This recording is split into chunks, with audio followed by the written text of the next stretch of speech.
I've seen combat zones quieter than that parking lot. I've stood in rooms where lives were decided in seconds, where the wrong call meant a folded flag and a knock on someone's door. But nothing in my training, nothing in my years as a U.S. Army officer prepared me for what I saw that night. My sister soaked to the bone, cradling 2 newborns in the back seat of a car with fogged windows and no heat, while our parents' house, 6 bedrooms, warm lights. Safety sat less than 10 minutes away. They had closed the door on her, on their own blood. And when I touched one of those babies' foreheads and felt the heat burning through my skin, that's when I started shaking. My name is Captain Rachel Carter. I'm 32 years old, and I was raised to believe that family meant loyalty above everything. My father made sure of that. Retired Army colonel decorated, respected the kind of man who could walk into a room and command silence without raising his voice. My mother built the rest of the Image Church Board charity events, the kind of smile that never slipped in public. Together they didn't just raise a family, they curated one. We were supposed to be perfect. My older sister Emily used to be the center of that perfection. She married young 22 to a man our parents approved of. Stable job, clean background, went to the same church. By the time she was 30, she had given them twin granddaughters and a life that looked from the outside like everything they had ever wanted. But perfection is fragile, and sometimes it hides rot. I was at Fort Bragg when my phone rang that night. It was close to midnight. I remember because I had just finished reviewing reports and was halfway through a cold cup of coffee I didn't even want anymore. The storm had been building all evening, wind rattling the windows, rain slamming against the glass in waves. The kind of storm that made you double-check your doors without thinking about it. When I saw Emily's name on my phone, something in my chest tightened. She never called that late. "Rachel," she said, and her voice didn't sound like hers. It sounded thin, frayed, like it had been pulled too tight for too long. Behind her I could hear it. The crying, high-pitched, desperate, layered 2 babies not in sync, and underneath that, the hollow echo of wind. "Aim, what's going on?" There was a pause. I heard her inhale shaky like she was trying to steady herself. They won't let me in." For a second I didn't understand. My mind reached for something logical. Locked door, misunderstanding, anything. "What do you mean they won't let you in?" "Mom and Dad," she said. And then quieter, like saying it made it more real. "They told me to leave. They said, I'm not welcome anymore." The words didn't land all at once. They came in pieces, slow, disjointed, like my brain was rejecting them on impact. "Where are you right now?" "In the car," she whispered. "I parked down the street at first, but I came back. I thought maybe they'd change their minds." Lightning cracked somewhere in the distance, and I heard one of the babies scream louder, sharp, and panicked. "Em, are you inside the car right now with the twins?" "Yes." "How long have you been out there?" "I don't know, a few hours." Something cold slid down my spine. "Are they okay?" They're warm," she said, and there was a tremor in her voice that told me everything she wasn't saying. "I think they're just scared." I didn't believe her, not for a second. "What happened?" I asked. Another pause, longer this time. "I told them," she said finally, "about the divorce." Of course that was it. Emily had kept it quiet for months. I knew the truth about her husband, how he had cheated on her while she was pregnant, how he had already moved on before the twins were even born. She had tried to make it work longer than anyone should have, longer than I would have, but eventually she chose to leave. To survive. To them that was betrayal. "They said I embarrassed the family." She continued, her voice flattening like she was repeating something she'd heard too many times in the last few hours. "Dad said no daughter of his would walk away from her marriage. Mom said people at church would talk." I closed my eyes, pressing my fingers against my temple. I could hear my father's voice in my head without even trying. The way he said words like honor and discipline like they were laws, not values. "Em," I said more firmly, "now listen to me. I'm coming to get you." "No, Rachel." "I'm already grabbing my keys." "It's 3 hours," she said quickly. "The roads are bad. You don't have to." "I do." There was a silence on the line. Then very quietly they called everyone. I froze. "What?" Mom called Aunt Linda, and the others. She told them not to take me in. Emily's voice broke on the last word. She said if anyone helped me, they'd be choosing sides. That was it then. This wasn't anger. This wasn't a bad night. This was a decision. I stood up so fast my chair scraped against the floor. My heart was pounding now hard enough I could feel it in my throat. Stay where you are, I said. I'll call you when I'm close. Rachel. I've got you, I said, cutting her off before she could say anything else that sounded like apology. You hear me? I've got you. I hung up before she could argue. The drive felt longer than 3 hours. The storm didn't ease, it got worse. Sheets of rain blurred the road ahead until the world narrowed to the stretch of asphalt directly in front of my headlights. Wind shoved at the car from the side, sudden and violent like it was trying to push me off course. I didn't slow down. My mind kept circling back to the same image, Emily standing at that front door holding 2 carriers soaked begging. And my father saying no. By the time I reached the exit, she had texted me my hands were tight on the steering wheel. My shoulders locked with tension I hadn't realized I was carrying. The Walmart parking lot was mostly empty, the storm driving everyone else indoors. I saw her car before she saw me. Parked under a flickering light, windows fogged from the inside, engine off. I pulled up beside her and killed my headlights. For a second I just sat there staring. Then I got out and ran. Rain soaked through my jacket in seconds, cold and heavy. I knocked on the window harder than I meant to. Emily's head snapped up from the back seat, her face, pale eyes hollow, in a way that made something in my chest twist. She unlocked the door and I opened it fast, leaning in. The air inside the car was warm, but stale, thick with the scent of damp fabric and something else, something sharp and wrong. The babies were pressed against her chest, wrapped in thin blankets. One of them whimpered weakly, the other barely made a sound. "Rachel," she whispered. I didn't answer. I reached out and touched the nearest baby's forehead. Heat. Not warm, not a little elevated. Burning. My hand jerked back instinctively like I'd touched a hot stove. For a second I just stared at my own fingers like I didn't trust what I'd felt. Then I looked at her. How long have they been like this? I thought it was just the car. She said, her voice shaking now. I didn't have a thermometer and... They have a fever, I said, my voice low, controlled in a way that only happened when I was one step away from losing it. A high one. I didn't know what to do, she said. The ER, I don't have. Stop. I leaned in closer, already reaching for the carriers. We're going, right now. Lightning flashed again, illuminating the parking lot in stark white. For a split second, everything looked frozen, the rain, the cars, my sister's face. And in that moment, something shifted inside me. This wasn't just a family conflict. This was abandonment. And I wasn't just here to pick them up anymore. I was here to make sure no one ever got to pretend this didn't happen. I helped her move the babies into my car, ignoring the rain soaking through everything, ignoring the way my hands trembled just slightly when I fastened the straps. Emily kept apologizing under her breath, the words spilling out like she couldn't stop them. I'm sorry, I didn't mean to drag you into this, You didn't drag me into anything, I said, sharper than I intended, then softer. You called your sister. That's what you're supposed to do. She nodded, but her eyes didn't quite believe it yet. As I slammed the car door and got behind the wheel, I glanced once in the direction of our parents' house, somewhere out there, warm, lit, untouched by the storm. I wondered if they were sleeping. If they had convinced themselves they were right. If they thought this would disappear by morning. My hands tightened on the steering wheel. They had no idea what was coming. The emergency room lights were too bright, too clean, everything sterile in a way that made the chaos we had just come from feel unreal.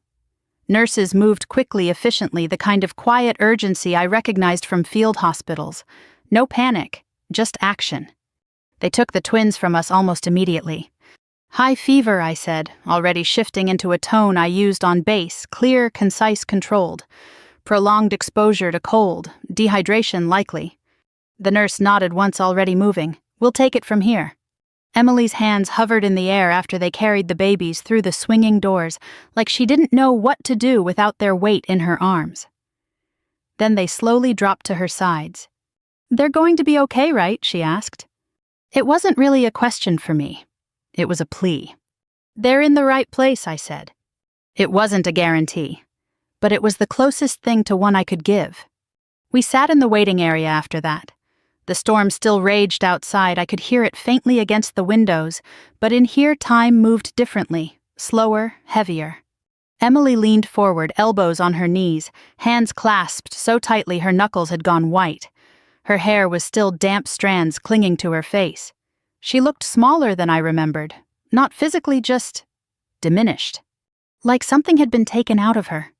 I should have tried harder, she said suddenly. I turned my head. What? With Mark, she said, maybe if I'd just... Number. The word came out sharper than I intended, cutting through the air between us. She flinched slightly. You don't get to rewrite this into something that was your fault, I said, my voice lower now but no less firm. He cheated on you, repeatedly, while you were pregnant. She stared at the floor. Dad said, I don't care what Dad said. The silence that followed was thick, uncomfortable. For most of my life, saying something like that would have been unthinkable. Our father's words carried weight, authority, finality. But not tonight. Emily swallowed. He said I should have kept my marriage together, that a good wife doesn't give up. I let out a slow breath, forcing my shoulders to relax. And what does a good husband do? She didn't answer. Look at me, I said gently. It took a second, but she did. Her eyes were red-rimmed with exhaustion. You didn't fail, I said. You survived. Something in her expression cracked then, just a little, but it was enough. Before she could respond, my phone buzzed. I already knew who it was. Dad. I stared at the screen for a second, watching his name pulse there like a warning. Then I answered. Where are you? He asked. No greeting, no concern, just the question. At the hospital, I said. A pause. Not long, just enough to register. Why? I felt something cold settle in my chest. The twins have a fever, high, dehydrated. Another pause, longer this time. Then flatly, that's not your concern. For a second I thought I'd misheard him. Excuse me. You heard me, he said. His voice hadn't changed, still calm, still controlled. Your sister made her decision. She's dealing with the consequences. I looked over at Emily. She was staring at me now, her breath held as if she could hear every word even without the phone on speaker. They're infants, I said, my grip tightening on the phone. They didn't make any decisions. That doesn't change the situation. I closed my eyes for a brief second, pressing the heel of my hand against my forehead. This was familiar territory. Not the situation, but the tone. The rigid, unyielding logic he applied to everything. Dad, I said, forcing my voice to stay, even she showed up at your door in a storm, with 2 newborns. And she was told clearly what the conditions were for returning. Conditions. The word hit harder than anything else he'd said. She can come back, he continued, when she's ready to fix the situation she created. My jaw tightened. You mean go back to a man who cheated on her? I mean honor her vows. The line went quiet for a second, like even the air between us didn't know how to respond to that. Then another voice came through. My mother. Rachel, she said, softer but no less calculated. We're trying to protect this family. By locking your daughter out in a storm, I asked.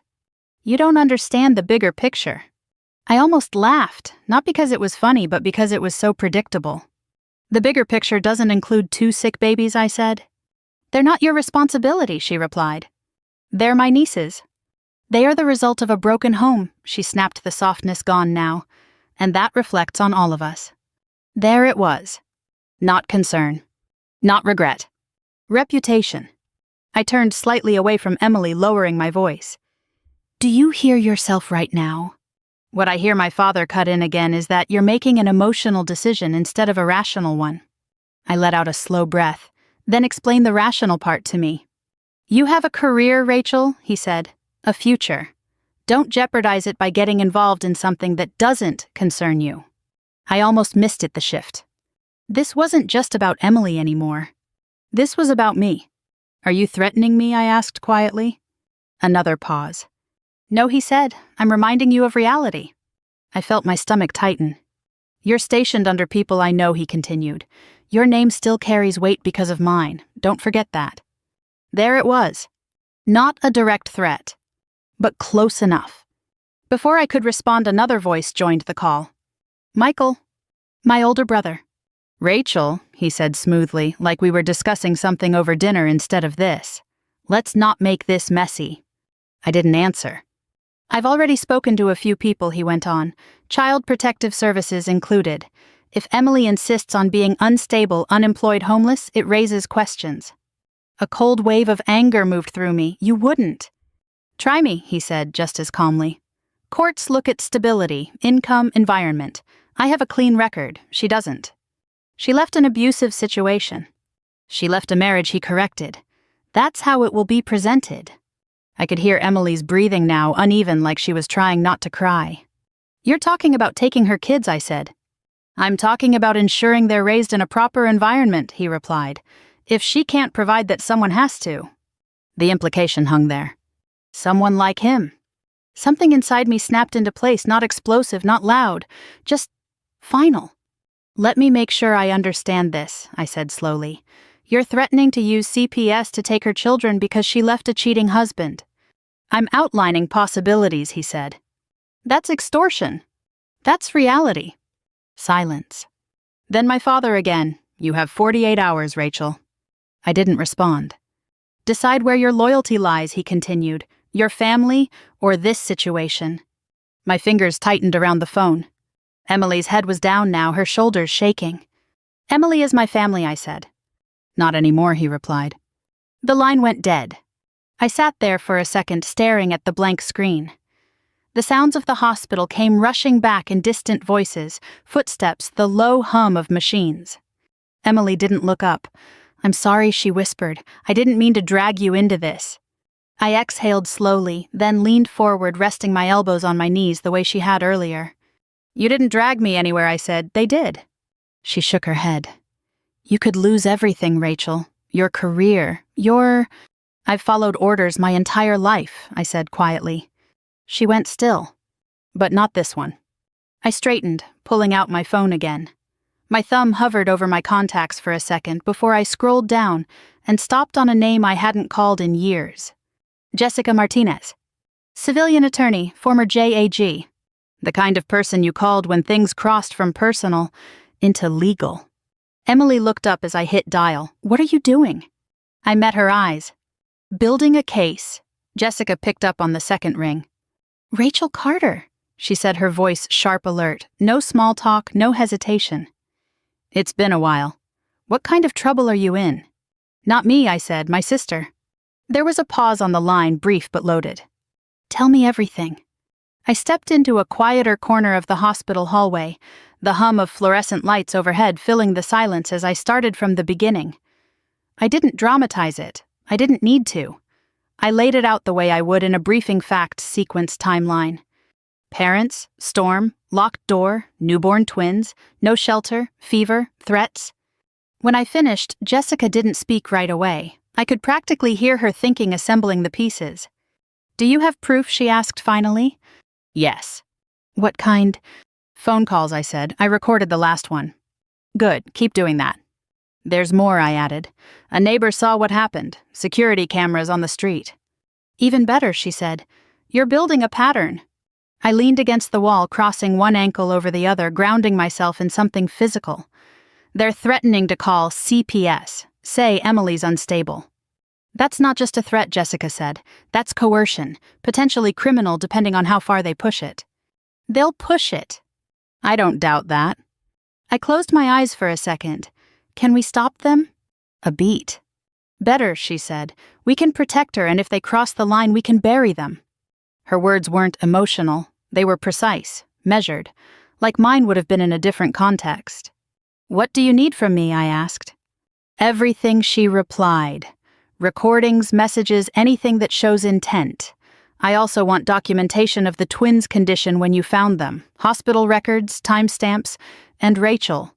Yeah. Don't warn them, let them keep talking. I nodded even though she couldn't see me, understood. We ended the call with a plan already forming, not fully shaped yet, but solid enough to stand on. When I walked back into the waiting area, Emily looked up immediately. There was something in her eyes now, hope maybe, but cautious. Like she didn't trust it yet. What did she say? She asked. We're not reacting anymore, I said. We're documenting. She blinked. What does that mean? It means everything they say, everything they do from this point on. We keep it. And then, I held her gaze. Then we use it. The doctor came out about 20 minutes later. They're stable, he said, and I felt my shoulders drop a fraction for the first time since we'd arrived. High fever, dehydration, but we caught it in time. We're keeping them overnight for observation. Emily exhaled a sound that was almost a sob but didn't quite make it that far. She nodded repeatedly like she needed the confirmation more than once. Can we see them? She asked. In a few minutes. As he walked away, she leaned back in her chair, closing her eyes. I watched her for a moment, then pulled my phone out again. There were already messages waiting. Mom, we expect you home tomorrow. Dad, don't make this worse. Michael, think carefully before you align yourself with instability. I stared at the screen, reading them once, then again. Each message was crafted, controlled, deliberate, carrying just enough weight to remind me what they thought they still held over me. I didn't respond. Instead, I opened my recorder app. By the time we got to my apartment the next morning, the storm had passed. Everything looked normal again, streets drying, people moving on with their day like nothing had happened. Emily stood in the doorway for a second before stepping inside the twins secured in their carriers, both sleeping now finally quiet, their small chests rising and falling in steady rhythm. I don't want to cause you problems, she said softly. You're not, I replied, taking one of the carriers from her. You're staying here. Rachel. That's not a suggestion. She hesitated, then nodded, too tired to argue. I set the carrier down carefully in the living room, adjusting the blanket just slightly. The baby stirred but didn't wake. For a moment, everything felt still. Then my phone buzzed again. Unknown number. I answered. Captain Carter, a man's voice said. This is Officer Daniels. I live on your parents' street. My grip tightened slightly. Yes. I heard what happened last night, he said. Saw some of it on my security feed. Your sister at the door. The storm. I stayed quiet. I thought you might want a copy, he added, just in case. My eyes flicked toward Emily. She was standing near the kitchen now, watching me, her expression unreadable. Yes, I said, I would. I'll send it over. When the call ended, I lowered the phone slowly. What was that? Emily asked. Evidence, I said. Jessica arrived that afternoon. She walked in with a leather folder under her arm and the same focused energy I remembered from years ago, back when she'd been one of the sharpest legal minds in JAG before transitioning to civilian law. She didn't waste time. Show me. I set my laptop on the table and started pulling everything up. The recordings, the messages, the timeline, then the video. We watched it in silence. The angle was clear, front of the house, timestamp glowing in the corner. Emily on the porch soaked, holding both carriers. My father opening the door, my mother behind him. Even without perfect audio, the body language said enough. Emily pleading. My father stepping forward. A hand pushing. The door closing. Jessica leaned back slightly when it ended, her expression tightening. That's abandonment, she said. With infants involved, that's serious. Emily looked down, her hands clasped together again. I didn't want it to go this far. Jessica's gaze softened slightly, but her voice stayed firm. It already has. She turned back to me. We can file for emergency guardianship. You have standing as their aunt, especially with this footage and the hospital records. I nodded. Do it. And Rachel, she added, this isn't just defense anymore. This is leverage. I understood exactly what she meant. They wanted control, I said. Jessica gave a small, knowing nod. Now they're about to lose it. The next piece came faster than I expected. Michael. Not a call this time. An email. Subject line, let's resolve this privately. I opened it, already recording. His tone was different, less overt, more calculated. Rachel. This situation is escalating unnecessarily. We all want what's best for the children. Public exposure will only damage everyone involved, including Emily. Let's handle this discreetly. I read it once, then forwarded it to Jessica. Within seconds, my phone rang. He's nervous, she said. Good. He should be. That email alone shows intent to control the narrative. I leaned back in my chair, staring at the screen. He thinks he can manage this. They always do, she replied, until they can't. I let the silence stretch for a moment. Then I said, "There's a family event this weekend." "What kind?" "Dad's retirement gala. Big one. Military, civilian contacts, church people, everyone who matters to them." Jessica didn't say anything right away. Then slowly public enough. I felt something settle into place. "They want me there," I said, "alone." "Of course they do." "They want a statement," I continued. "Loyalty, control." Jessica's voice dropped slightly sharper now. "Then give them one." I looked at the screen again at the frozen frame of my sister on that porch, rain pouring down around her. "They've been controlling the story their whole lives," I said quietly. "And now?" Jessica asked. I closed the laptop. "Now we tell the truth. The ballroom was exactly what my father would have wanted. Polished marble floors. Chandeliers casting warm light over carefully arranged tables. A raised stage with a projection screen already cycling through curated photos, decades of controlled memories, each one reinforcing the same narrative discipline, honor, success. The Carter family. Perfect. I stood just inside the entrance for a moment, taking it all in. Uniforms mixed with tailored suits. Familiar faces from military circles, local officials, church leaders. People who respected my father. Trusted him. People who had no idea. Captain Carter. I turned at the voice. Colonel Hayes, one of my father's longtime colleagues, approached with a polite smile. "Good to see you, Rachel," he said. "Your father mentioned you might not make it." "I wouldn't miss it," I replied. "Not for anything." He nodded, satisfied, then moved on. Conversations resumed around me, the low hum of polite society. Glasses clinked. Laughter measured appropriate floated through the room. I spotted my mother first. She moved through the crowd with practiced ease, her smile perfectly calibrated for every interaction. When she saw me, her expression brightened, just a fraction more, just enough to signal approval. "Rachel," she said, stepping in for a brief embrace, "you came alone." There was a question in it, a test. "Yes." "Good," she replied softly, her hand lingering on my arm. "We'll talk later." Of course we would. My father stood near the stage speaking with a small group of men in uniform. Even in retirement, he carried himself like he was still in command. Shoulders back, chin level, every movement deliberate. When his eyes landed on me, he gave a single nod. Acknowledgement. Approval. He thought I had chosen. Michael was at the bar. He lifted his glass slightly when he saw me, a faint smile on his face, the kind that never quite reached his eyes. "Smart move," he said when I approached, "showing up." "I thought so," I replied. His gaze searched mine for a second, looking for something, hesitation maybe. Doubt. He didn't find it. "Mom's been telling everyone you have an announcement," he said lightly. "Something about your future." "I do," I said. He smiled wider. "Good. Keep it positive. Tonight matters." I held his gaze for a beat longer than necessary. "It will." The program began 20 minutes later. My father stepped onto the stage, the room quieting almost immediately. He didn't need to ask for attention. He commanded it. "Thank you all for being here." He began, his voice steady, carrying easily across the room. "Tonight isn't just about my retirement. It's about family, about the values that guide us, discipline, loyalty, integrity."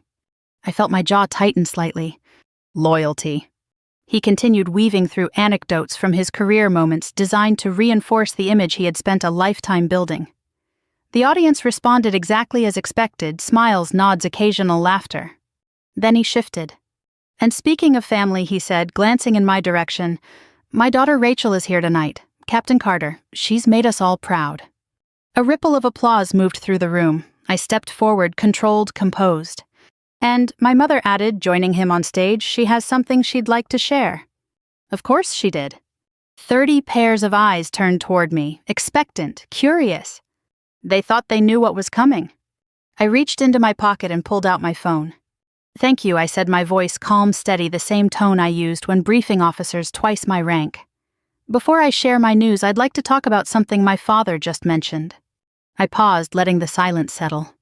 "Family values." My mother's smile flickered, just slightly. I turned toward the screen behind us. "We all have our own definitions," I continued. "But I believe values aren't what we say in rooms like this." I tapped my phone. "They're what we do when no one is supposed to be watching." The screen shifted. For a split second, it went black.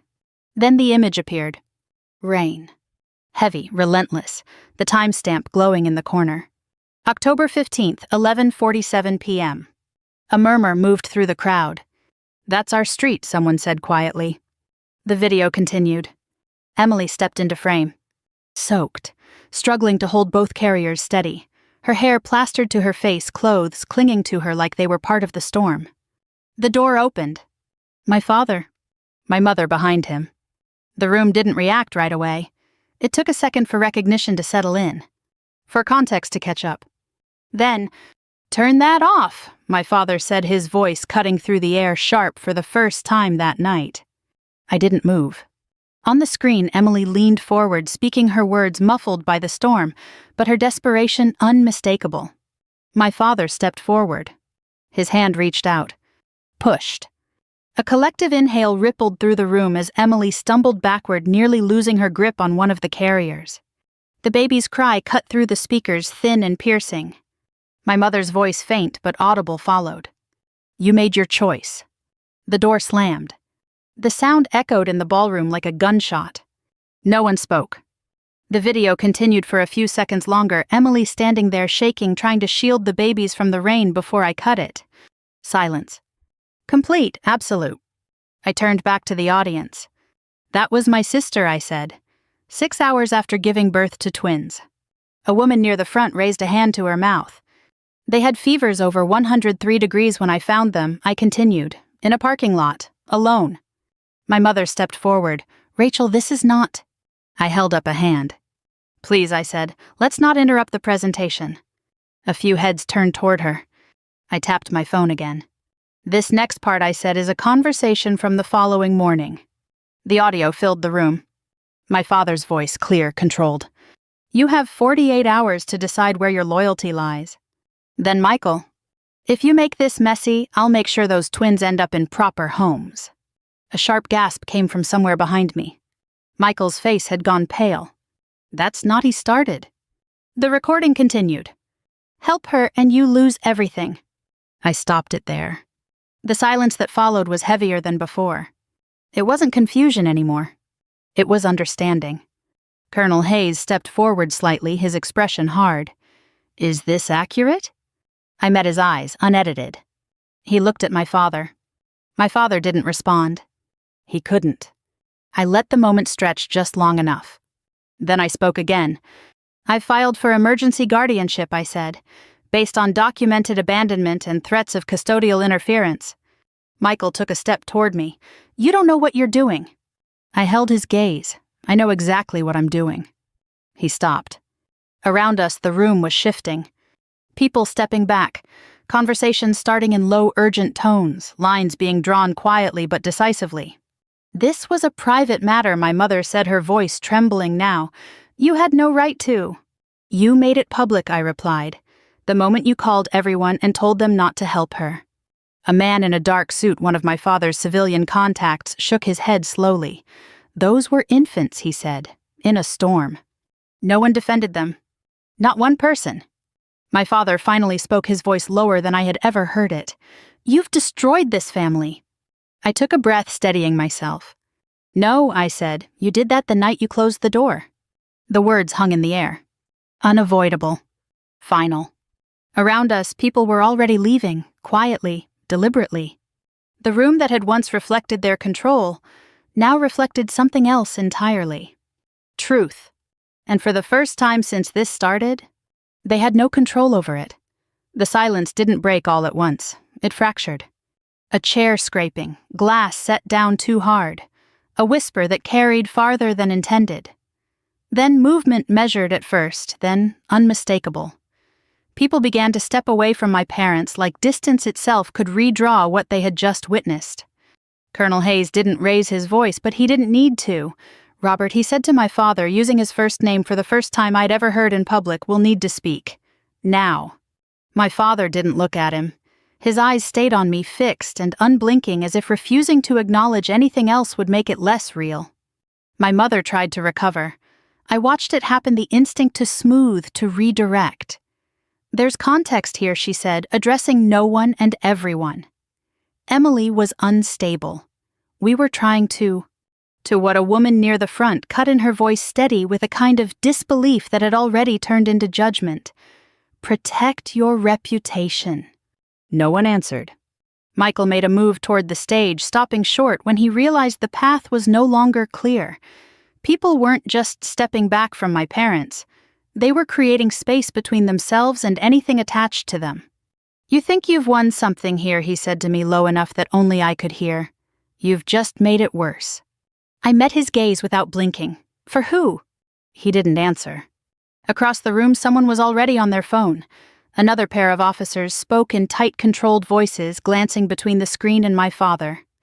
A church elder I recognized from childhood stood off to the side, shaking his head slowly like he couldn't reconcile what he'd seen with what he thought he knew.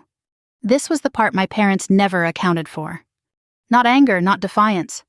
Witnesses. My father finally turned, scanning the room, calculating, assessing the same way he would have evaluated a situation in uniform. But there was nothing to command here. No orders to give that would restore control. "This isn't over," he said, his voice low, meant for me. "I know," I replied. "It's just finally visible." He held my eyes for a beat longer, then looked away. That was the moment I knew. He understood. The fallout started before we even left the building. Colonel Hayes and 2 others walked my father toward a side room, not quite escorting him, but not leaving it optional. My mother tried to follow, then stopped when no one acknowledged her.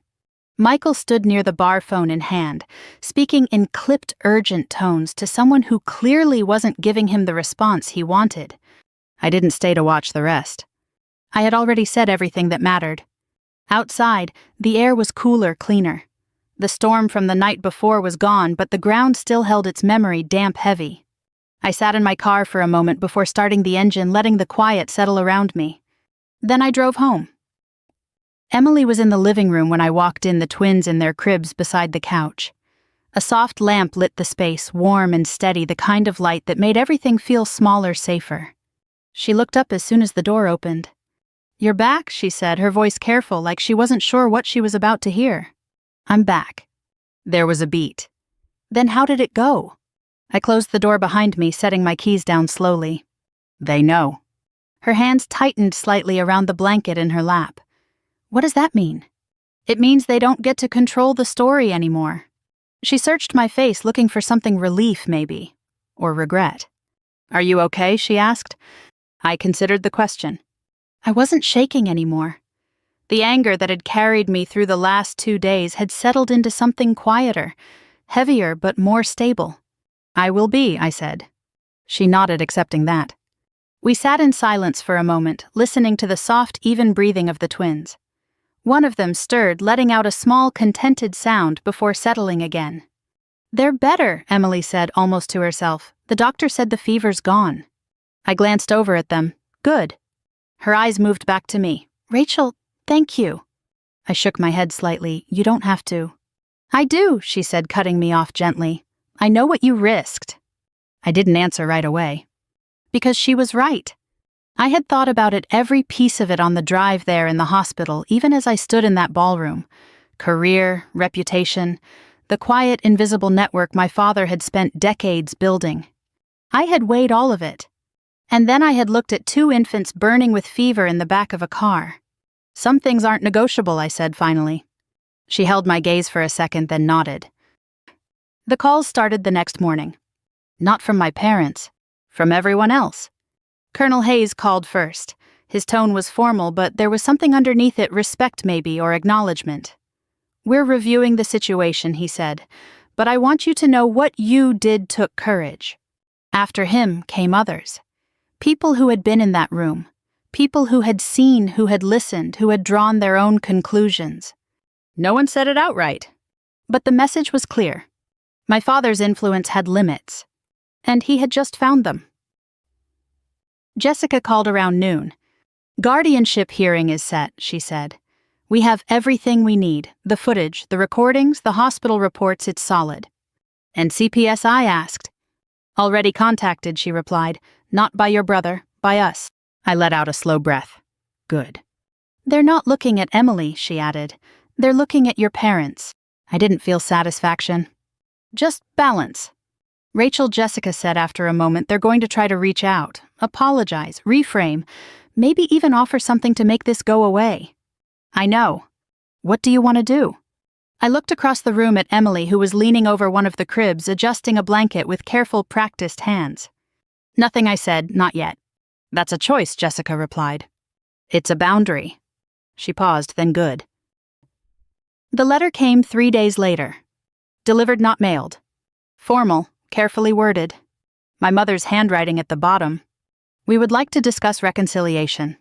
Emily read it twice, then set it down on the table without a word. They don't even say what they did, she said quietly. No, I agreed. We didn't respond. A week later, the court granted temporary guardianship. The judge didn't hesitate. Given the evidence presented, she said, her tone measured but firm, the court finds sufficient cause to place the children under the care of their aunt, Captain Rachel Carter, pending further review. It wasn't a victory speech. It didn't need to be. It was recognition. Life didn't reset overnight. There were still conversations, still consequences unfolding in places we couldn't see, careers shifting, reputations recalibrating. But inside my apartment, something else was taking shape. Not the kind of family I had been raised in. Something quieter, stronger. Emily found work within a month, remote, flexible enough to give her space to rebuild. The twins grew steadier, their cries replaced more often by small, surprising sounds that felt like laughter. We established routines, morning coffee, late-night feedings, the kind of ordinary moments that, in the absence of chaos, felt like something close to peace. Sometimes I would catch myself watching them, Emily moving through the room, the twins reaching for her, and I would think about that night again. The storm, the door, the choice that had been made, and the one I had made after it. I used to believe family was something fixed, defined by blood, by expectation, by roles you didn't question because they were always there. I don't believe that anymore. Family is who shows up when it matters, who stays when it's inconvenient, who protects when it costs something. Everything else is just a story people tell to avoid facing the truth. If you've ever had to choose between keeping the peace and doing what's right, I want to hear from you. Tell me where you're watching from and what you would have done in my place.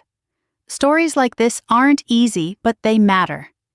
And if this one stayed with you, share it with someone who might need it and subscribe so you don't miss the next chapter. We're building something here together, something honest. Let's keep going.